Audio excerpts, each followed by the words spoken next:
American songwriter, we had the opportunity to talk to Nikki Jumper. Adam was able to talk to Nikki Jumper over Zoom audio. While in high school, Nikki grew an interest in photography and was able to shoot local shows. This led to photographing bigger and bigger artists and soon grabbed the attention of Alt Press magazine. While being immersed in music as a photographer and just graduating high school, Nikki always had aspirations to become a songwriter. Nikki eventually moved to Nashville to pursue her dream and just released a brand new song called Apocalypse Love. Make sure to check out our YouTube channel and Facebook page at Bringing It Backwards and follow us on Instagram and Twitter at Bringing Back Pod. We'd appreciate your support if you follow and subscribe to our podcast, wherever you listen to podcasts. We're Bringing It Backwards with Nikki Jumper. Hey, Nikki. Hi, how are you? I'm great. How are you? I'm great, thank you. Thank you so much for doing this. Oh my goodness, thank you. I appreciate you taking the time to chat with me. It's super, super exciting. Yeah, my pleasure. So our podcast is all about your journey in the music industry and how you got to where you are today. Cool. Yeah, so Very I did read you're from Canada. Tell me about Toronto. Yeah, so Toronto is a very interesting city. Right now with everything going on in the world, it's very different, than what it was a few months ago. Mm-hmm. But yeah, Toronto overall is just like a very creative city with a lot of different types of artists and a lot of different music cultures and music scenes, which is what I love about it. Yeah. How did you get into music? I always loved music. Growing up, I would listen to all the music that my dad would play in the car. Mm-hmm. Things from between Madonna and Led Zeppelin and, No Doubt. And there was just a big mashup of, all the different rock artists and all the different pop artists. And, there was just a huge wide influence of music for me growing up. And that was kind of my first introduction, I guess, to my love of music was through my family. Wow, that's cool. So you were just picking up whatever he was playing on the radio or whatever when you guys were driving around? Yeah, and luckily, he had pretty good taste in music. So, I developed, a taste for just a whole bunch of different styles and, different genres. Yeah, exactly. Very cool. Yeah. So what was the first instrument you learned how to play? Piano. Piano. That was the first instrument that I learned how to play. Did you start with When lessons? I was a kid. Yeah, I started with lessons. I learned how to play piano, and I, around the same time when I was a kid, I started taking vocal lessons. So, so I started taking vocal lessons, I think, when I was probably 11 or 12, I think. So I've been really, really working on my voice as like my main instrument. I've been trying to learn how to play the guitar, which has been quite a challenge for me. But I finally just, last week, I bought a new guitar that actually feels really good to hold, which I'm super, super, super excited about. It's super sparkly and it's a green, the kind of mermaid color. Mm-hmm. And it's the first time where I've actually been able to hold a guitar and I just love the feeling, and it's super comfortable. And it fits with my hands because my hands don't stretch very well. So that's been my biggest hurdle in learning how to play the guitar. So I can't physically do this. Sure. But that's changing. So what kind of guitar did you get? I don't even know what the brand name is. It's one for metal. It's for metal. It's a metal guitar. It's a shredder. Oh, right on. That's cool. Yeah. Yeah. Right on. So piano and voice. When did you start Mm-hmm. writing? Were you at this point, were you just noodling around or were you playing recitals? Yeah. So I actually started writing around the same time. I initially, before I started songwriting, I was actually writing poetry when I was 11 years old. Oh, wow. And Yeah, and I Just for fun, remember or was it to just start for with like a fun, creative writing class? Oh, just okay. for just for fun. I don't know. I really love music and I love the whole art of it. And I didn't know how to write songs. So I just started to write poems. And yeah, so I wrote poems and that, eventually turned into me learning how to write songs or trying to write songs when like 12 years old. and, Yeah. yeah. So, then from there, I was like, wow, like I really want to be able to sing the songs that I write. Because initially I wanted to be a lyricist when I was a kid. And then I said, oh, you know what? I actually want to sing these songs that I write. And that's, it's kind of how that whole situation morphed. It was I don't even know how it happened. I was just really intrigued and interested, and I had a huge love for music when I was really young. And it's just something that I wanted to do because I loved it. Do you remember your first song? Oh my God. When I was like 11 or 12, no. I remember it was like I don't remember what the words were, but I remember it was super emo and it was like, I don't know, it was like, I think like my first crush had like broken my heart or something.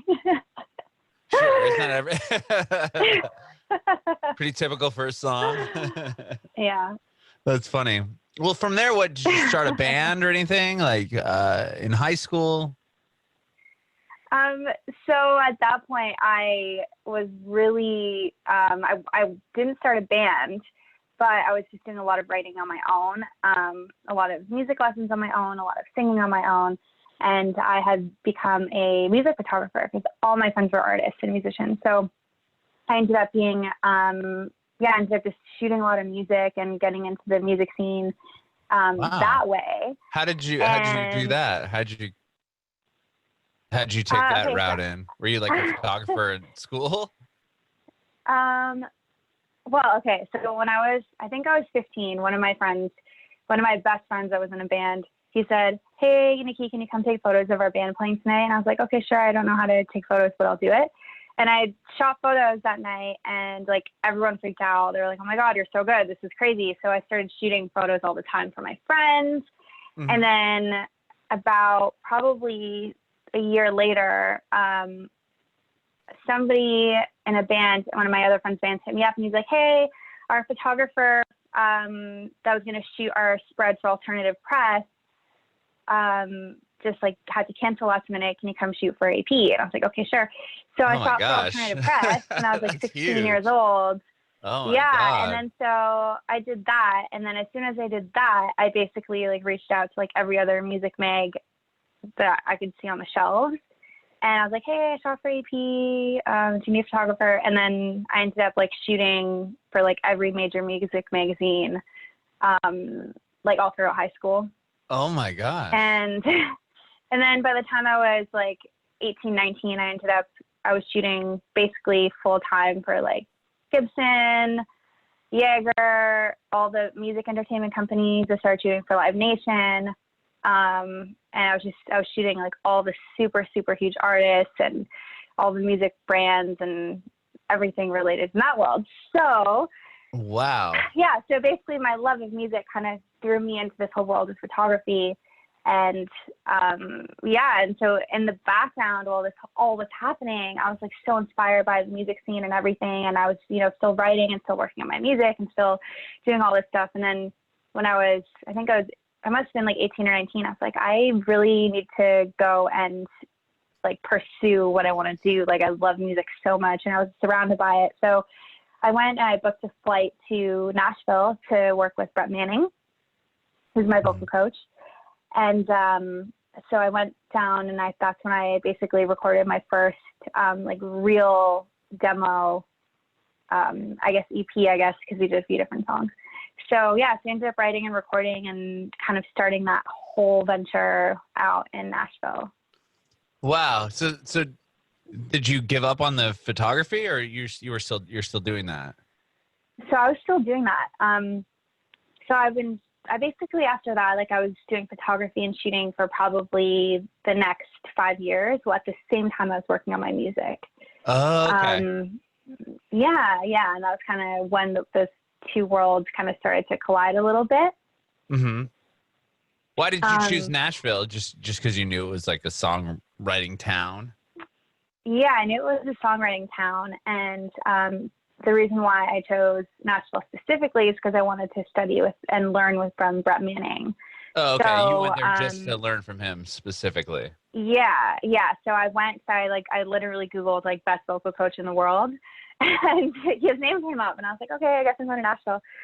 So I went and I started taking lessons with him. I did like a boot camp style thing, and we did like, I don't know, it was like 2 hours like every other day for like 2 weeks. Wow. With him and his coaches. And we did some songwriting classes, and I did some guitar lessons too, but my fingers were not very good for guitar. So obviously I need to stretch my hands more. So, yeah, so that was kind of my initial venture into Nashville, was to work with Brett. And we wrote some songs together and did some recording there. And I love Nashville. It's like one of my favorite places in the world. And is that the songs that came out of that session? Is that what you're releasing now? No, this was quite a long time ago. So Those were my first demos that I did. They actually didn't really get like an official release because they were essentially done. They were done like as like kind of like bedroom basement, very like singer songwriter, super super super stripped down songs. Okay. I was actually thinking about putting these out and like re-recording them and actually having them like properly done now. Uh-huh. But yeah, no, the songs that I just put out, Apocalypse Love, I just recorded that a few months ago before the apocalypse happened. Oh, really? Yes. I see it as a premonition. It was somewhat of a premonition, somewhat of a future vision. This is, we had this gut feeling when we were writing this song. We were the world was kind of really crazy at the time, not as crazy as it is now, but we had this like a feeling of impending doom that we just had this feeling that like something bad was going to happen and like AI might take over and like we're going to end up in this like dystopian apocalyptic world. And at the time it was a bit of a paranoid dystopian fantasy where it was kind of what we felt the future was going to be like, but we like hoped to God that it wouldn't happen that way. Sure. And then it did. How weird. Yeah. So that was written right prior to quarantine? Yeah, we actually wrote it last summer. Okay. And we recorded it in October. And then we had it done, I think, in December. So oh man. And then the world shut down in March. And then the world shut down. Yeah. And then I was like, well, I guess it's time to drop the song. So I put it out in May. And yeah, it's just been like so crazy because we had so many plans to do so many different things, with the EP, and we had this whole like launch plan that we had. And, I had to kind of get slowed down a little bit because of everything, of everything that happened. So yeah, it's been a crazy ride in this apocalyptic world. So many things changed so fast. Yeah, I mean, were you like, what were you doing when that happened? Were you in Nashville writing, or were you actually home? Like when the world shut down? Yeah, when the world shut down, were you like? Because some people were on the road that I've talked to. Yeah, I was traveling. I was not so much. I wasn't touring, so I didn't have any music out at the time. I was just traveling. I was doing a lot of stuff, just for myself, visiting friends. Just working on some other projects that I have. And I was in LA, and I basically like had to come home like right before the border shut. And I was so sad. So I was in Laguna Beach. I was like having the best time. Just like enjoying the sunshine. And I was like, oh, I've got to fly back to Toronto. Yeah, I was supposed to go to Asia. In May, I basically had a trip planned to go across Asia. And tour? And performing? Not performing. I was just going to go. You're right. For fun. And so we had this whole trip planned and we had to cancel it. And I was so heartbroken because like I I live for traveling. I love traveling. It's my favorite thing to do in the world. Like, even when I'm not performing, I always, always make it a point to live my life as a bit of a nomad, no matter what I'm doing. Uh-huh. And yeah, so when that was like the most heartbreaking thing, I was like, oh my God, I gotta go back home and not travel. Like, oh, like it was that was the most heartbreaking thing for me, because I love just seeing the world and experiencing different things and going different places and meeting new people. And, so I was sad that it had to come to an end. So I'm just dreaming for the day that we can, travel freely again and not have to worry about too many things in this apocalyptic time that we're in. Totally. Yeah. And will the song that you just released, will that be a part of an EP? Like, is there a plan for more new music? Yeah. So, Apocalypse Love is the first single that we're putting out, and we're going to be actually putting out multiple singles. And, it's going to be closer towards the end of the year, but there's definitely going to be a theme, that has to do with, this apocalyptic, post-apocalyptic world and everything that we're kind of going through collectively. But also, now that we're actually in it, I'm like really feeling called to also, have a little bit of escapism mixed in there, because, when we were writing this at first, it was more of a concept and less of a reality. Right. So now, Sure. it was something to escape into, right? Into this weird alternative universe. Now that we're in it, I'm like, okay, I want to get out. Right. So yeah, the writing process, I feel, is a little bit different, just in like our mentality of how we're going about it. But yeah, we're definitely working on some new music, and we're gonna have some new stuff out towards the end of the year for sure. Very cool. And have you been able to perform the song at all, or are you doing it like on Instagram or anything like that? I haven't been able to perform it at all yet. Oh my gosh. I know. So yeah, I mean, I'm considering just holding off on doing all live performances until, closer to the end of the year, when I have more new music that I can share with everybody, and just like really, kind of step into that zone and, put on a really cool show in some way. Even if it's not in person, I still want to be able to create, an environment and an experience that is beyond, just doing a live stream in my living room or something. Something more than you just sitting there playing. Yeah, like that doesn't really inspire me too much. I mean, like I enjoy singing and writing and doing stuff on my own and practicing, but it's like, I feel like, when I'm putting on a performance, like I really want to, create a certain ambiance, and there's definitely has to be a lot of thought put into that. And I definitely would love to even do, I don't know, you just gave me an idea. Maybe I could do like a digital tour. Oh my God. Okay. So there you go. Yeah. You're welcome for that one. Yeah. Thank you.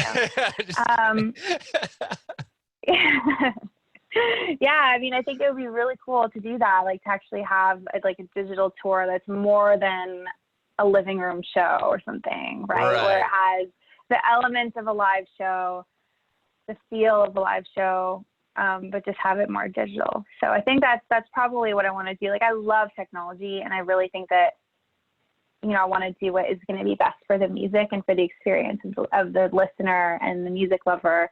And, I know that I can do better than just like pressing play on my iPhone. Right. Yeah, no. So I think we'll see what that will look like.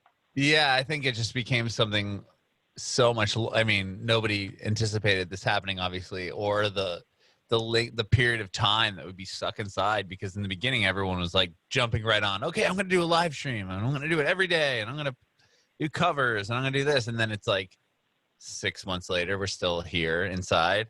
So I feel like it's kind of fizzling out. You got to find that new thing. And I think your idea is great. Yeah. Yeah. I mean, I think it'll serve well with having a full EP and, just creating an experience. Maybe by then I will have learned how to play my guitar a little bit. That would be cool. So I could actually do some, acoustic stuff with my guitar and not just, with my piano or to the tracks or something. Or, so I don't even have it's just me and Francesco, and who's my co-writer and producer, and Phil Gornell. So we're basically working on everything together, and I don't have a live band put together right now. So that's the other challenge is I want to be able to really give that full experience. And being in lockdown has been really hard to pull all those magical musical pieces together. Sure. Yeah, that makes sense. Yeah. Well, hopefully it'll all be over soon, and you can get back on the road. And I know. I'm obviously so ready for this to be over. I'm so ready for it to be over. I'm just like waiting and peering out my window. Is there anybody out there yet? Hello. Yeah, exactly. Well, Nikki, thank you so much for chatting with me today. I really appreciate your time. Thank you. Thanks for having me. I appreciate it so much. I have one more question. I want to know if you have any advice for aspiring artists. Yes. So for any aspiring artist, any aspiring creator, anybody that just has a vision for what they want to create, just take this. This is going to sound so boring, but just take the steps every single day to do it, and just do it. And don't give up on the vision that you have. And it's really so simple. And I think that it's so easy to make it complicated. When you have a big dream that you want to accomplish, it's so easy to get overwhelmed and oh my God, how can I do this? But I think it's just really a matter of believing in yourself, believing in the vision, and taking the steps every single day to do it. And that's it.